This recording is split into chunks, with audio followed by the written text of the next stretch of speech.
श्रीमद्भागवत सुधा सागर तीर्थी स्कंद दूसरा अध्याय। सदलोग सभी को नमस्कार। आज आपको श्रीमद्भागवत में उद्धव जी की तरह भगवान की बाल लीलाओं का वर्णन की कथा कहूँगा। आप इस कथा को सुनने से पहले इस चैनल को सब्सक्राइब लाइक जरूर करें। श्री कृष्ण भगवान आपका हमेशा रक्षा करें। कथा सुनिए। उद्धव जी द्वारा भगवान की बाल लीलाओं का वर्णन। श्री सुखदेव जी कहते हैं, जब विदुर जी ने परम भक्त उद्धव से इस प्रकार उनके प्रीतम श्री कृष्ण से संबंध रखने वाली बातें पूछी, तब उन्हें अपने स्वामी का स्मरण हुआ और वे हृदय भर आने के कारण कुछ भी उत्तर न दे सके। जब वे 5 वर्ष के थे तब बालकों की तरह खेल में ही श्री कृष्ण की मूर्ति बनाकर उसकी सेवा पूजा में ऐसे तन्मय हो जाते थे कि कलियुग के लिए माता के बुलाने पर भी उससे छोड़कर नहीं जाना चाहते थे। अब तो दीर्घकाल से उन्हीं की सेवा में रहते रहते ये बुढ़े हो चले थे, अथवा विदुर जी के पूछने से उन्हें अपने प्यारे प्रभु के चरण कमलों का स्मरण हो आया। उनका चित्त विरह से व्याकुल हो गया। फिर वे कैसे उत्तर दे सकते थे। उद्धव जी ने श्री कृष्ण के चरण बिंद मकरंद सदा से सरावर होकर 2 घड़ी तक कुछ भी नहीं बोल सके। तीव्र भक्त योग से उसमें डूबकर वे आनंद मग्न हो गए। उनके सारे शरीर में रोमांच हो आया तथा मुदे हुए नेत्रों से प्रेम के आंसुओं की धारा बहने लगी। उद्धव जी को इस प्रकार प्रेम प्रभाव में डूबे हुए देखकर विदुर जी ने उन्हें कृत माना। कुछ समय बाद जब उद्धव जी भगवान के प्रेम धाम से उतरकर पुनः धीरे धीरे संसार में आए, तब अपने नेत्रों को पोंछकर भगवत लीलाओं का स्मरण हो आने से विस्मित हो विदुर जी से इस प्रकार कहने लगे। उद्धव जी बोले, विदुर जी, श्री कृष्ण रूप सूर्य के छिप जाने से हमारे घरों को काल रूप अजगर ने खा डाला है। वे श्रीहीन हो गए हैं। अब मैं उनकी क्या कुशल सुनाऊं। ओ, यह मनुष्य लोग बड़ा ही अभागा है। इस समय भी यादव तो नितांत भाग्यहीन है, जिन्होंने निरंतर श्री कृष्ण के साथ रहते हुए भी उन्हें नहीं पहचाना। जिस तरह अमृतमय चंद्रमा के समुद्र में रहते समय मछलियां उन्हें नहीं पहचान सकी थी, यादव लोग मन के भाव को ताड़ने वाले बड़े समझदार और भगवान के साथ एक ही स्थान में रहकर क्रीड़ा करने वाले थे, तो भी उन सब ने समस्त विश्व के आश्रय सर्वयामी श्री कृष्ण को एक श्रेष्ठ यादव ही समझा। किंतु भगवान की माया से मोहित इन यादवों और इनसे व्यर्थ का बैर ठाने वाले शिशुपाल आदि की अवहेलना और निंदा सूचक वाक्यों से भगवत प्राण महानुभावों की बुद्धि भ्रम में नहीं पड़ती थी। जिन्होंने कभी तप नहीं किया, उन लोगों को भी इतने दिनों तक दर्शन देकर अब उनकी दर्शन लालसा को तृप्त किए बिना ही वे भगवान श्री कृष्ण अपने त्रिभुवन मोहन श्री विग्रह को छिपाकर अंतर्ध्यान हो गए हैं। और इस प्रकार उन्होंने मानो उनके नेत्रों को ही छीन लिया है। भगवान ने अपनी योग माया का प्रभाव दिखाने के लिए मानव लीलाओं के योग्य जो दिव्य श्री विग्रह प्रकट किया था, वह इतना सुंदर था कि उसे देखकर सारा जगत भी मोहित हो ही जाता था। वे स्वयं भी विस्मित हो जाते थे। सौभाग्य और सुंदरता की पराकाष्ठा थी उस रूप में। उससे आभूषण अंगों के गहने भी विभूषित हो जाते थे। धर्मराज युधिष्ठिर के राज यज्ञ में जब भगवान ने उस नयनाभिराम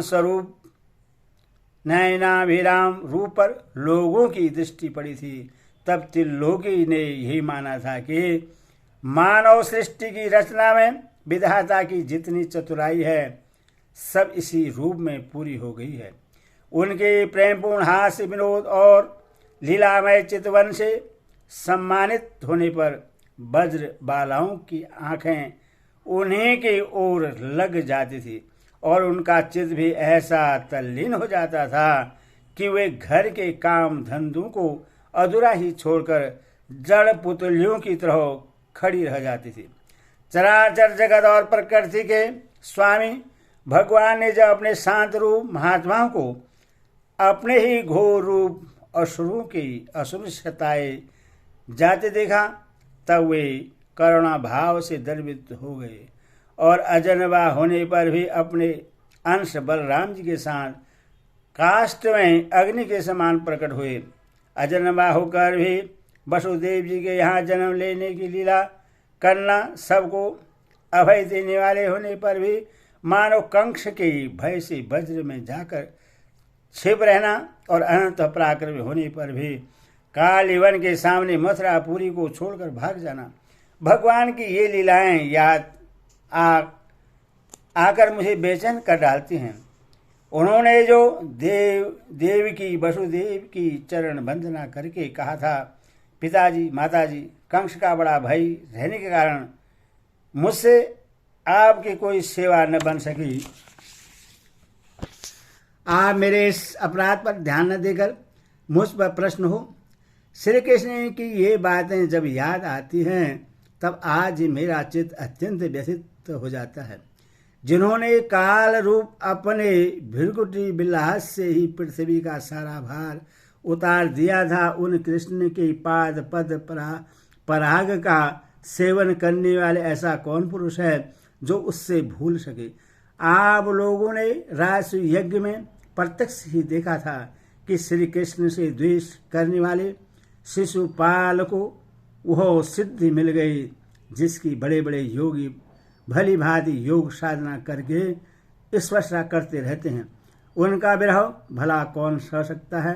शिशुपाल के ही समान महाभारत युद्ध में जिन दूसरे योद्धाओं ने अपनी आंखों से भगवान श्री कृष्ण के नयनाभिराम मुख कमल का मकरंद पान करते हुए अर्जुन के बाणों से बीत कर प्राण त्याग के वे पवित्र होकर सब के सब भगवान के परम धाम को प्राप्त हो गए। स्वयं भगवान श्री कृष्ण तीनों लोगों के अधीश्वर हैं। उनका सम्मान भी कोई नहीं है, उनके समान भी कोई नहीं है, उनसे बढ़कर तो कौन होगा।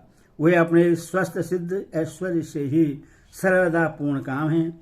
इंद्रादि असंख्य लोकपालगण नाना प्रकार के भेंटें लाकर अपने अपने मुकुटों के अग्रभाग से उनके चरण रखने की चौकी को प्रणाम करते हैं। विदुर जी वे ही भगवान श्री कृष्ण राज सिंहासन पर बैठे हुए उग्रसेन के सामने खड़े होकर निवेदन करते हैं, देव हमारी प्रार्थना सुनिए। उनके इस सेवा भाव की याद आते ही हम जैसे सेवकों का चित्त अत्यंत व्यथित हो जाता है। पापनी पुत्रा ने अपने स्तनों में हलाहल विष लगाकर श्री कृष्ण को मार डालने की नियत से उन्हें दूध पिलाया था। उसको भी भगवान ने वह परम गति दी जो धाय को मिलनी चाहिए। उन भगवान श्री कृष्ण के अतिरिक्त और कौन दयालु है जिसका शरण ग्रहण करें।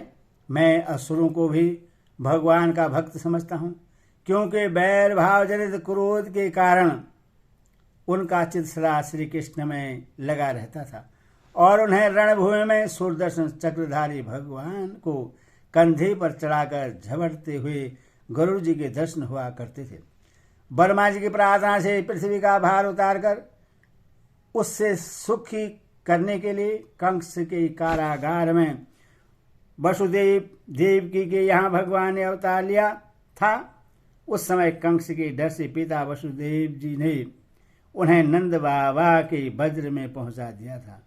वहां वे बलराम जी के साथ 11 वर्ष तक इस प्रकार छिपकर रहे कि उनका प्रभाव वज्र की बहार किसी पर प्रकट नहीं हुआ। यमुना के उपवन में जिसके हरे भरे वृक्षों पर कलरव करते हुए पक्षियों के झुंड रहते हैं, भगवान श्री कृष्ण ने बछड़ों को चराते हुए ग्वाल बालों की मंडली के साथ विहार किया था।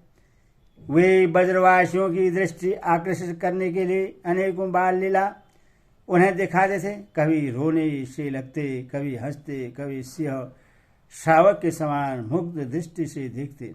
फिर कुछ बड़े होने पर वे सफेद बैल और रंग बिरंगी शोभा की मूर्ति गौओं को चराते हुए अपने साथी गोपों को बांसुरी बजा बजा कर रिझाने लगे।